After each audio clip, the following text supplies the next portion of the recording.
kemarin.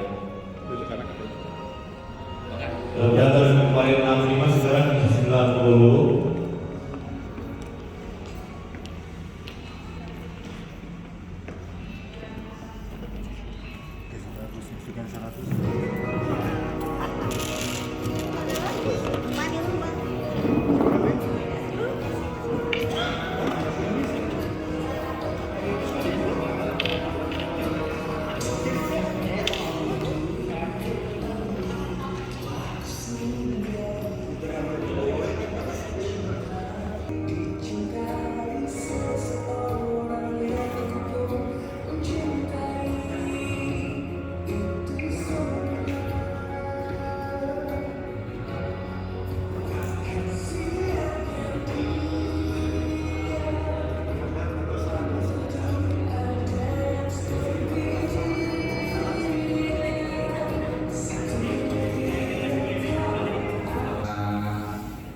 Bersilaturahim dengan Bapak Ibu sekalian, sekaligus juga menyampaikan beberapa informasi terkait dengan pelaksanaan program jaminan sosial.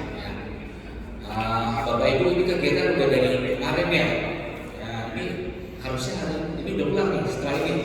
Oke, kalau gitu saya coba langsung ke poin-poinnya saja ya. Bapak Ibu di sini ada yang sudah menjadi peserta BPJS Ketenagakerjaan? Sudah semua? Yang belum aja, yang belum. 1, 2, 3, 4, sedikit lagi ya, yang ini sudah pada peserta ya. Berarti sudah tahu program dan manfaat dari program jaminan sosial ketenagakerjaan ya. Oke, izinkan saya untuk merefresh sedikit. Nah, perkenalkan Bapak Ibu, nama saya Subhan Adi Nugroho. Kebetulan saya dari kantor cabang BPJS Ketenagakerjaan Bandung Bojong Soang ya, yang ada di Jalan Bojong Soang di Komplek Transmart.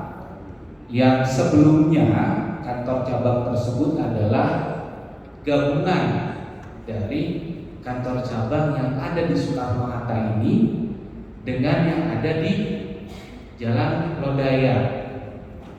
Ada yang terdaftarnya di Jalan Soekarno-Hatta atau Jalan Lodaya Bandung ada? Ini pesertanya dari mana aja ya? Purwakarta. Dari Purwakarta. Purwakarta. Oh, Bandung mana cum Bandung? 1, 2, 3, 4. Bapak terdaftar BPJS Ketenagakerjaan di mana? Di Suci. Ya, semuanya di Suci? Enggak, yang di Jalan Soekarno-Hatta ada ya? Yang Soekarno-Hatta ada? Ya, jadi sekaligus saya menginformasikan juga bahwa pertanggal 1 Juni ya, 2023 kantor cabang yang ada di Jalan Lodaya dan Jalan Soekarno-Hatta itu sudah bergeser ke Bojong Soang, adanya di Komplek Transmart ya. Itu pun juga nanti kita kurang lebih ada di sana sekitar kurun waktu 2 tahun sebelum nanti bergeser ke daerah Podomoro ya, daerah Podomoro di Bojong Soang tetap gitu, karena ini sedang proses pembangunan gedung kantornya di sana.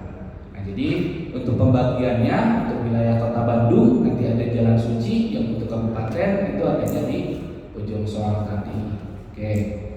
Oke, kita masuk ke program BPJS Ketenagakerjaan next. Nah, tadi kebanyakan Bapak Ibu sudah menjadi peserta dari BPJS Ketenagakerjaan ya. Tapi sekali lagi saya ingin menginformasikan bahwa di Indonesia ini ada 2 badan penyelenggara jaminan sosial ya, yang kami ini dibentuk berdasarkan Undang-Undang Nomor 24 Tahun 2011. Ya, ada 2 badan penyelenggara, yaitu BPJS Kesehatan. Nah, ini adalah untuk mengcover permasalahan kesehatan bagi seluruh warga negara Indonesia, dari mulai bayi baru lahir sampai dengan lanjut usia. Untuk masalah kesehatan itu dilindungi oleh program jaminan kesehatan yang dikelola oleh BPJS Kesehatan. Kemudian ada satu badan penyelenggara lagi, yaitu BPJS Ketenagakerjaan. Ibaratnya kalau OPD itu ada dinas kesehatan, ada dinas ketenagakerjaan. Kalau di kementerian ada kementerian kesehatan, ada kementerian ketenagakerjaan. BPJS itu adalah lembaganya, ya lembaganya, Badan Penyelenggara Jaminan Sosial. Nah, BPJS Ketenagakerjaan saat ini mengelola 5 program. 5 program. Pertama, ada jaminan kecelakaan kerja. Yang kedua, ada jaminan kematian. Yang ketiga, ada jaminan hari tua. Yang keempat, ada jaminan pensiun. Yang kelima, jaminan kehilangan pekerjaan. Nah, kalau tadi BPJS Kesehatan pesertanya adalah seluruh warga negara Indonesia, kalau BPJS Ketenagakerjaan pesertanya adalah seluruh orang yang bekerja, ya, baik pekerjaannya pekerjaan formal maupun pekerjaannya pekerjaan yang informal. Jadi, naon wae pada ngelana perlindungannya pasti di BPJS Ketenagakerjaan, ya. Urusan sakit, ya, urusan penyakit itu adanya di kesehatan. Kalau terjadi resiko meninggal, ya, kecelakaan, kehilangan penghasilan, itu yang melindungi, yang mengcover adalah BPJS Ketenagakerjaan. Nah, kalau yang sudah peserta mungkin beberapa tahun ke belakang, tahun 2019, 2020 ya, ketika kita menghadapi pandemi COVID, itu ada juga yang namanya bantuan subsidi upah. Nah, itu adalah diberikan kepada para peserta BPJS Ketenagakerjaan. Oke, next. Nah, ini kan programnya. Next, kita bahas program yang pertama. Nah, program yang pertama ini adalah program jaminan kecelakaan kerja, Bapak Ibu. Program jaminan kecelakaan kerja ini diberikan kepada para peserta BPJS Ketenagakerjaan, di mana melindungi para peserta kita untuk resiko kecelakaan akibat bekerja. Perlindungannya itu diberikan dari mulai berangkat dari rumah, ya, melaksanakan pekerjaan, kemudian melaksanakan tugas di luar area pekerjaan yang berhubungan dengan pekerjaannya, sampai dengan kembali ke rumah sepulang bekerja. Kalau terjadi resiko celaka, ya, itu ditanggulangi oleh program jaminan kecelakaan kerja dari BPJS Ketenagakerjaan, termasuk juga kecelakaan lalu lintas, itu di-covernya oleh BPJS Ketenagakerjaan. Jadi punten Bapak Ibu, kalau terjadi misalkan ada kecelakaan lalu lintas nih, oh iya saya peserta BPJS, datang kan ketika terjadi resiko kecelakaan, dibawa ke rumah sakit yang ditujukan kartu BPJS Kesehatan, insya Allah tidak dapat dilayani. Yang ditujukan harus kartu BPJS Ketenagakerjaan, ya. Next. Nah, manfaatnya apa saja tadi? Besaran santunannya kalau terjadi resiko seberapa besar untuk program kecelakaan kerja ini?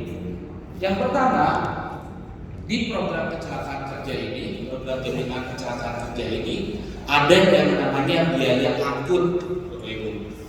Ya, misal terjadi resiko kecelakaan di lalu lintas, membutuhkan ambulans untuk dibawa ke rumah sakit, ya, atau misalkan terjadi ada juga kejadian kecelakaan di angkut.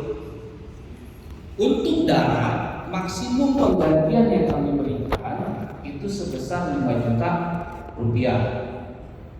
Ya. Bisa juga misalkan karena kasusnya emergensi yang ada kita hanya taksi online misalkan, ya, atau GrabCar atau GoCar gitu ya. Nah, biaya yang dikeluarkan itu juga bisa diklaimkan ke BPJS Ketenagakerjaan, termasuk kepada benefit biaya angkut tadi. sebesar 5 juta rupiah untuk darat maksimum. Lalu untuk laut, ya, yang laut itu juga ada penggantian maksimum sebesar 2 juta rupiah. Ditambah lagi juga ada angkutan udara. Nah, angkutan udara ini penggantiannya maksimum sebesar 10 juta rupiah. Bisa juga kombinasi. Jadi kalau misalkan terjadi kejadian kecelakaan kerja di laut ya, di laut lepas itu, misalkan di pengeboran minyak pakai helikopter, turun di bandara, belum lagi nanti sambung pakai pakai ambulans misalkan seperti itu bisa digabungkan untuk biaya angkutnya. Kadang-kadang ada kasus kecelakaan kerja yang memang harus di cover melalui pengangkutan udara seperti itu. Oke, setelah sampai di fasilitas layanan kecelakaan kerja kami yang berupa rumah sakit kerjasama, seluruh biaya ya untuk pengobatan dan perawatan akibat kecelakaan tadi diberikan dengan tanpa batasan biaya. Ya, jadi tidak ada plafonnya. Berapapun biaya yang dikeluarkan untuk mengobati dan merawat kecelakaan kerja itu di-cover oleh BPJS Ketenagakerjaan sesuai dengan indikasi medisnya. Misalkan harus dirawat 1 bulan, oke, dirawat harus 2 bulan, oke. Misalkan 1 bulan dirawat kemudian masih ada rawat jalan, itu juga masih menjadi tanggungan dari BPJS Ketenagakerjaan tanpa batasan biaya ya, Bapak Ibu ya. Kalau bahasanya kan unlimited untuk biaya pengobatan dan perawatannya sesuai dengan indikasi medis, kecuali kita yang minta tambahan seperti itu. Nah, setelah dirawat, setelah diobati, ada beberapa kemungkinan Bapak Ibu. Yang pertama sembuh, alhamdulillah. Yang kedua, bisa saja mungkin yang kecelakaan tadi meninggal dunia. Ya. Nah, ketika terjadi meninggal dunia akibat kecelakaan kerja, maka ahli waris akan mendapatkan santunan sebesar 48 kali dari upah yang dilapor ke BPJS Ketenagakerjaan. Jadi santunannya bukan dari BPJS Kesehatan, tapi dari BPJS Ketenagakerjaan kalau terjadi resiko meninggal dunia. Ya, 48 kali dari upah yang dilaporkan ke BPJS Ketenagakerjaan. Misal lapornya upahnya 1 juta, berarti ahli waris mendapatkan santunan sebesar 48 juta rupiah. Ditambah santunan beasiswa bagi 2 orang anak yang ditinggalkan dari tingkatan TK tamat kanak-kanak sampai dengan perguruan tinggi sebesar total 174 juta rupiah yang dibayarkan per tahun. Jadi kalau ada peserta kami meninggal dunia karena kecelakaan kerja, anaknya dapat beasiswa dari negara, ya. Beasiswa dari negara dibayarkannya per tahun. Naik kelas 2 SD dibayarkan beasiswanya, kelas 3 dibayarkan, terus sampai dengan perguruan tinggi, ya. Jadi insya Allah para anak-anak peserta kami yang ditinggalkan oleh orang tuanya itu pendidikannya tetap terjamin. Nah, selain meninggal dunia, mungkin juga resiko yang dimiliki oleh para peserta kami itu mereka mengalami resiko cacat tadi. Ya, bisa cacat total tetap atau lumpuh, masih hidup Bapak Ibu, tapi sudah tidak bisa bekerja lagi karena lumpuh akibat kecelakaan. Nah, santunannya untuk resiko tersebut sebesar 56 kali dari upah yang dilaporkan. Jadi kalau upahnya dilaporkan 1 juta rupiah, maka santunan yang diterima sebesar 56 juta rupiah, ya, 56 juta rupiah. Begitu juga Bapak Ibu kalau para peserta kami akibat kecelakaan kerja mengalami cacat, misalkan kehilangan anggota tubuhnya, cacat fungsi yang tadinya misalkan jalannya tangannya bisa bergerak dengan sempurna, kekurangan fungsinya tidak bisa seluruhnya bergerak, ya, hanya sebagian, itu juga mendapatkan santunan dari BPJS Ketenagakerjaan. Ya. Selain itu juga selain tadi cacat, ya, meninggal dunia, cacat total tetap, cacat sebagian, cacat fungsi, ya, fungsi tubuh, itu juga ada fasilitas home care yang terbarunya begitu. Jadi kalau memang dibutuhkan untuk perawatan di rumah, ya, jadi dari rumah sakit sudah dipulangkan nih, ya, dari fasilitas pelayanan kecelakaan kerja kami sudah dipulangkan, tapi masih butuh perawatan di rumah, itu juga bisa diberikan oleh BPJS Ketenagakerjaan. Nah, itu untuk program jaminan kecelakaan kerja. Nah, Bapak Ibu, nanti kalau misalkan mau ada pertanyaan, ya, supaya mempersingkat waktu, boleh langsung zoom aja, ya, supaya langsung saya jawab, gitu. Oh, mangga, silakan Bu.